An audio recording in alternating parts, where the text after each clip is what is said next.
बिस्मिल्लाहिर्रहमानिर्रहीम। अस्सलाम वालेकुम। मैं रिज़ीन हैदर मज़हर हूँ और आप मेरा ये वीलॉग देख रहे हैं। नाज़रीन, इस वक्त आलमी सतह पर पाकिस्तान की जो पोजीशन है और जिस तरह से आलमी दुनिया इस वक्त पाकिस्तान तहरीक इंसाफ के ख़िलाफ़ होने वाले मजालिम और इमरान खान की गिरफ्तारी, नाहक गिरफ्तारी जो है, और जिस तरह से ख़ास तौर पर दुनिया की सुपर पावर अमेरिका इस वक्त इस पूरे मामले में इंटरेस्ट ले रहा है, उस पूरी की पूरी सूरत हाल में इमरान खान जो चाहता था वो हो गया है और आर्मी चीफ ने गुस्से में फाउल कर दिया है एक फैसला। और उस फैसले ने इस वक्त आर्मी चीफ को एक बार फिर पूरी दुनिया के निशाने पर लाकर खड़ा कर दिया है और उस फैसले ने दोबारा से पूरी दुनिया को यह पैगाम दिया है कि वाकई ही जो अवामे पाकिस्तान इस वक्त शोर मचा रहे हैं या तहरीक इंसाफ का जो बयानिया है या इस वक्त जो इंटरनेशनल मीडिया बात कर रहा है कि पाकिस्तान में एक जमात के खिलाफ, बल्कि आप ये कह लें कि अवाम पाकिस्तान के खिलाफ जितने भी बुनियादी हुकूक हैं वो मुअत्तल हैं और एक शख्स पूरे के पूरे मामलात अपने हाथ में लेकर चलाने की कोशिश कर रहा है, तो ये गलत नहीं होगा। अब दरअसल मामला क्या है? मामला ये है कि इमरान खान और इमरान खान की जमात पूरी दुनिया को इस वक्त ये बता रहे हैं कि पाकिस्तान में इंसानी बुनियादी हुकूक मुअत्तल है।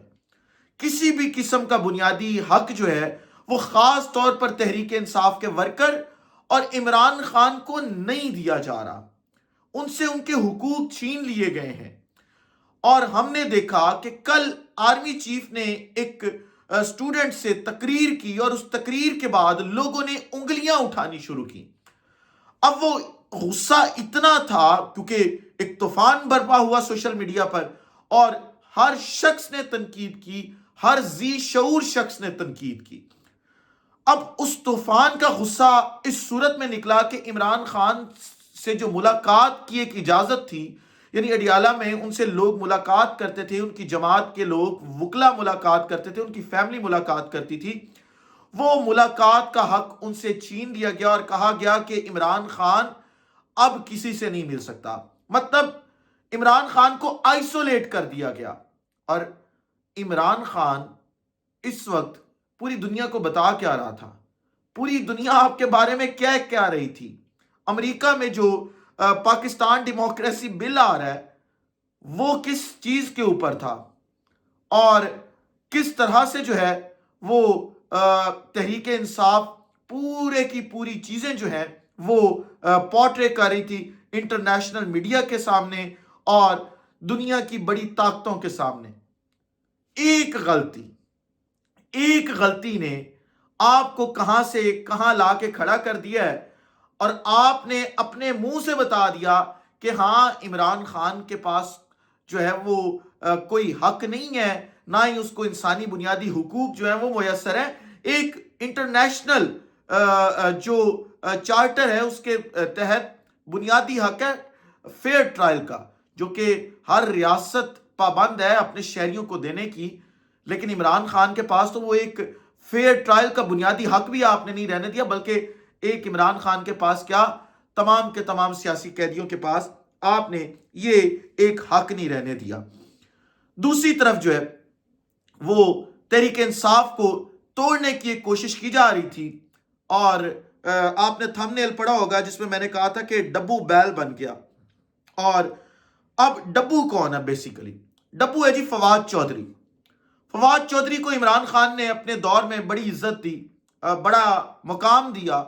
फिर उसके बाद हमने देखा कि कुछ वाकयात हुए और उसके बाद तहरीक इंसाफ तोड़ने की कोशिश की गई। अब जो पहला शख्स था जिसने प्रेस कॉन्फ्रेंस करके जमात को छोड़ा वो फवाद चौधरी था। अब फवाद चौधरी जो है उसने एक लंबा अरसा वो रू पोश रहा और उस अरसे के बाद हमने देखा कि यकदम फवाद चौधरी बाहर निकलता है। फवाद चौधरी की अहलिया ये बाहर निकलते हैं और आकर अपने आप को इमरान खान का اور تحریک انصاف کا بہت بڑا سپورٹر جو ہے وہ بنانے کی کوشش کرتے ہیں اور بہت بڑا ہمدرد بنانے کی کوشش کرتے ہیں. وہ کوشش ناکام رہتی ہے. تحریک چلتی ہے، مارچ ہوتے ہیں، سب کچھ ہوتا ہے، فواد چودھری غائب ہے. ہم یہ امید کر رہے تھے کہ فواد چودھری جیلم سے کوئی بہت بڑا قافلہ لے کے آئے گا، نزدیک ہے اسلام آباد سے، لیکن فواد چودھری صاحب نہیں آئے. اب دوبارہ سے فواد چودھری صاحب نے کوششیں کی کہ کسی طریقے سے تحریک انصاف میں جگہ مل جائے. نہیں ملی جگہ. اب فواد چودھری نے کیا یہ کہ ٹویٹر کے اوپر جو ہے وہ ٹویٹس کرنا شروع کی، جس میں چند ایک لوگ ایسے تھے کہ انہوں نے کہا کہ جی سلمان اکرم راجہ 2 نمبر آدمی ہے، شیخ وقاص اکرم 2 نمبر آدمی ہے، رؤوف حسن 2 نمبر آدمی ہے، پھر 4-5 اور نام ایون کہ بیرسٹر گوہر کو بھی 2 نمبر کہہ کر، اور یہ کہا کہ یہ تمام کی تمام لابی جو ہے یہ منی لانڈرنگ لابی ہے، یہ عمران خان کی رہائی ان کے ہوتے ہوئے ممکن نہیں ہے، لہٰذا اب ہم ایک نیا گروپ بنانے جا رہے ہیں. ہمارے جو فواد چودھری نے کہا کہ میرے رابطے میں پاکستان تحریک انصاف کی جو سیاسی کمیٹی ہے اس میں سے 7 سے 8 لوگ جو ہے وہ میرے ساتھ ہیں، اور ہم اب عمران خان کی جو ہے وہ رہائی کے لیے ایک تحریک چلائیں گے اور ہم الگ سے کام کریں گے. یہ پھوٹ ڈالنے کی جو تحریک انصاف میں کوشش کی گئی، اس کو کسی اور نے نہیں اڑایا، بلکہ فواد چودھری کے بھائی فیصل چودھری جو وکیل ہے، انہوں نے آ کے ساری کہانی کے اوپر جو ہے وہ مٹی ڈال دی. انہوں نے کہا کہ فواد چودھری صاحب کتوں دے خواب دیکھ رہے ہو، چھاڑ دیو.